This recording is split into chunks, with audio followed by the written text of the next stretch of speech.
Assalamualaikum warahmatullahi wabarakatuh. Apa kabar anak-anakku sekalian di kelas 7 Madrasah Sanawiyah? Selamat berjumpa kembali dengan pelajaran fikih pagi hari ini. Dan tentunya saya yakin kalian masih tetap semangat dan terus pompa semangat kalian walaupun belajar kita masih dengan jarak jauh pada saat ini. Anak-anakku sekalian yang berbahagia, di kelas 7 Madrasah Sanawiyah kita lanjutkan pelajaran kita fikih kali ini dari materi mengenai sholat Jumat.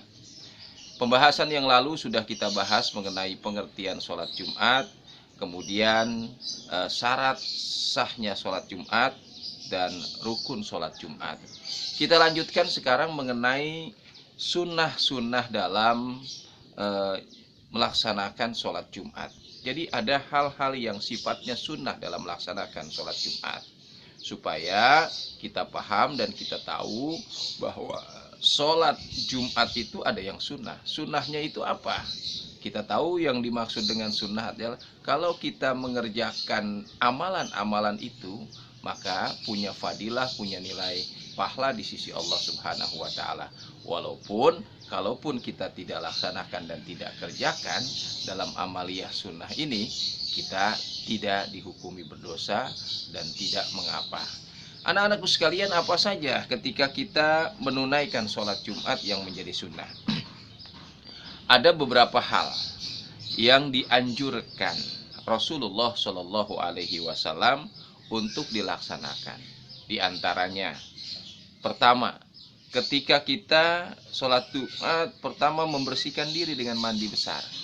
Jadi sebelum kita berangkat sholat Jumat, dianjurkan, disunnahkan kita niat mandi besar. Nawaitul ghusla min yaumil jumu'ati sunnatan lillahi ta'ala. Aku niat mandi besar, niat untuk melaksanakan sholat Jumat sunnah karena Allah. Ya, kita bersihkan badan kita mandi, kita gosok, kita pakai sampo, segala bersih, niatnya untuk melaksanakan sholat Jumat. Itu pertama, mandi besar. Kemudian kedua, memakai pakaian yang terbaik. Ya, memakai pakaian yang terbaik. Dianjurkan untuk menggunakan warna putih. Kita punya baju yang paling baik, maka itu pakailah. Ya, baju berwarna putih yang terbaik yang kita miliki. Tidak mesti baru.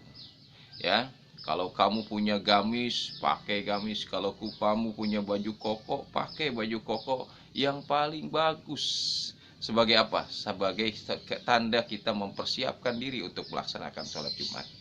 Jangan kita mau sholat Jumat memakai pakaian apa adanya, pakai kaos, belakangnya ada gambar yang mengganggu orang lain ketika melaksanakan sholat Jumat sehingga mereka menjadi tidak khusyuk. Pakai pakaian yang bagus, pakai kopiah, pakai peci. Kalau kamu punya sorban, pakai sorban. Ya, bawa sejadah, pakai pakaian yang terbaik. Itu menjadi sunnah. Kemudian yang ketiga, selain memakai pakaian yang terbaik, nah dianjurkan pula yang ketiga, menggunakan wangi-wangian. Apa wangi-wangian itu? Parfum. Nah, kita pakai wangi-wangian.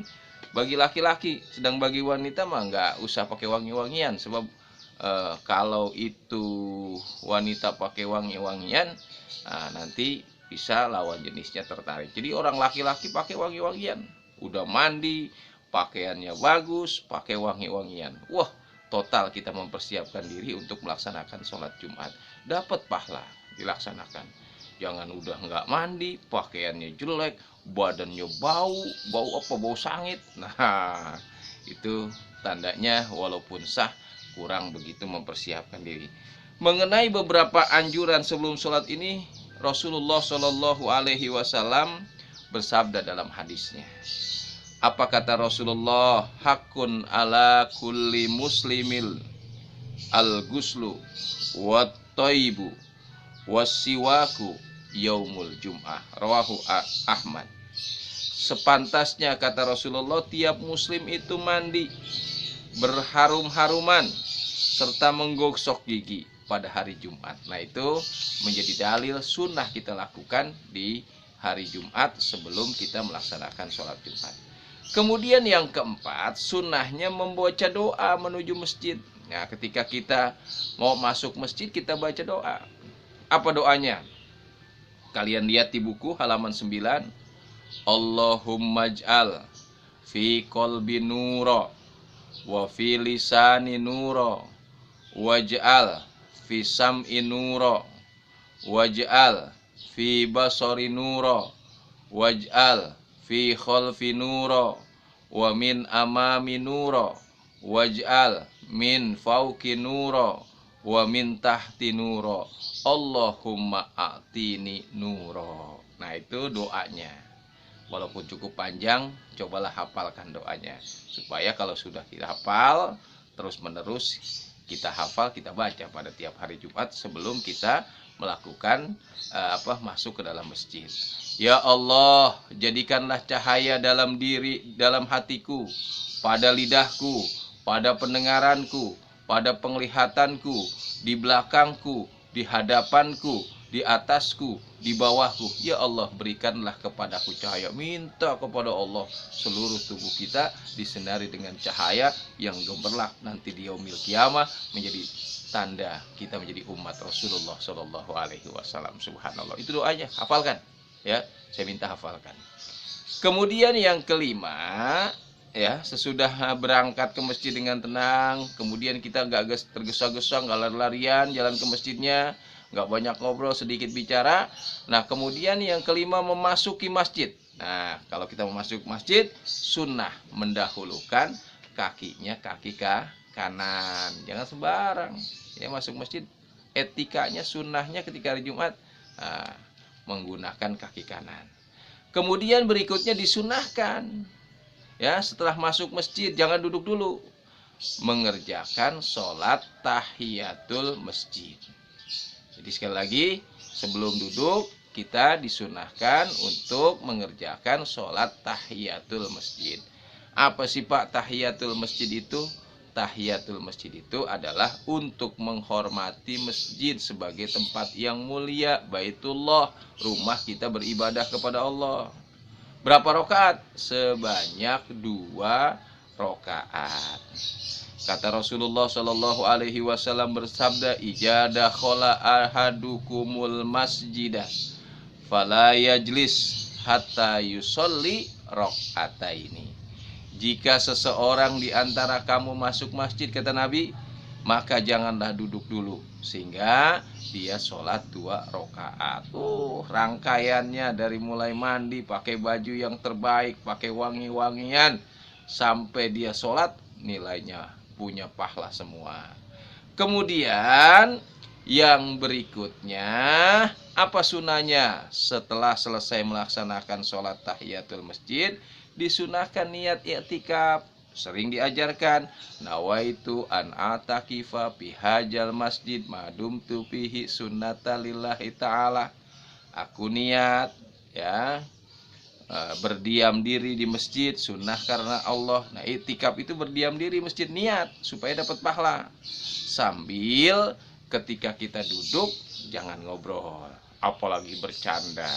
Banyaklah membaca zikir, membaca kalimat istighfar. Kamu bisa kan baca istighfar, astagfirullah, astagfirullah, atau kalimat tasbih, subhanallah, subhanallah, alhamdulillah, alhamdulillah. Banyak zikir. Kalau tidak juga baca Quran. Nah, daripada ngobrol, daripada bercanda, mencoba diri kita untuk membaca Al-Quran. Nah, itu jika khotib belum naik mimbar, sampai khotib naik mimbar. Jika khotib sudah naik mimbar dan kemudian mulai berkhutbah, jamaah kemudian menghentikan zikir dan bacaan Quran, kemudian untuk mendengarkan khutbah. Jangan bertanda. Kalau dia bercanda, dia ngobrol ketika khutbah sedang dibacakan, nah, sholatnya, apa kata Nabi, sia-sia saja. Makanya dengarkan khutbah, ya. Kemudian itu semua punya nilai pahala yang besar di sisi Allah Subhanahu wa Ta'ala. Nah, anak-anakku sekalian yang berbahagia, itu sunnah-sunnah ketika kita akan melaksanakan sholat Jumat. Oleh karena itu, pertanyaannya buat kalian. Pertama, saya ulang lagi, pertemuan yang lalu, berapa minimal jumlah sholat berjamaah pada hari Jumat? Jumlah orangnya berapa? Kemudian yang kedua, sebutkan syarat-syarat sholat Jumat. Kemudian yang ketiga, sebutkan pula rukun Jumatan. Nah, rukunnya apa ya? Apa rukunnya? Fardu ain atau fardu kifayah. Kemudian yang keempat, sebutkan sunnah sholat Jumat. Saya ulang lagi, sebutkan sunnah sholat Jumat. Nah, itu pertanyaannya. Yang kelima nih soalnya adalah tulis doa niat iktikaf. Mudah-mudahan kalian semua pada pertemuan kali ini bisa membiasakan diri melaksanakan sholat Jumat, tahu rukunnya, tahu syarat sahnya, tahu sunnah-sunnahnya, kemudian dilaksanakan sepanjang hayat kita sebagai kewajiban kita kepada Allah Subhanahu wa Ta'ala. Sampai berjumpa kembali pada pertemuan selanjutnya. Tetap semangat belajar dengan penuh keceriaan, mencapai apa-apa yang kita cita-citakan. Sampai berjumpa kembali. Assalamualaikum warahmatullahi wabarakatuh.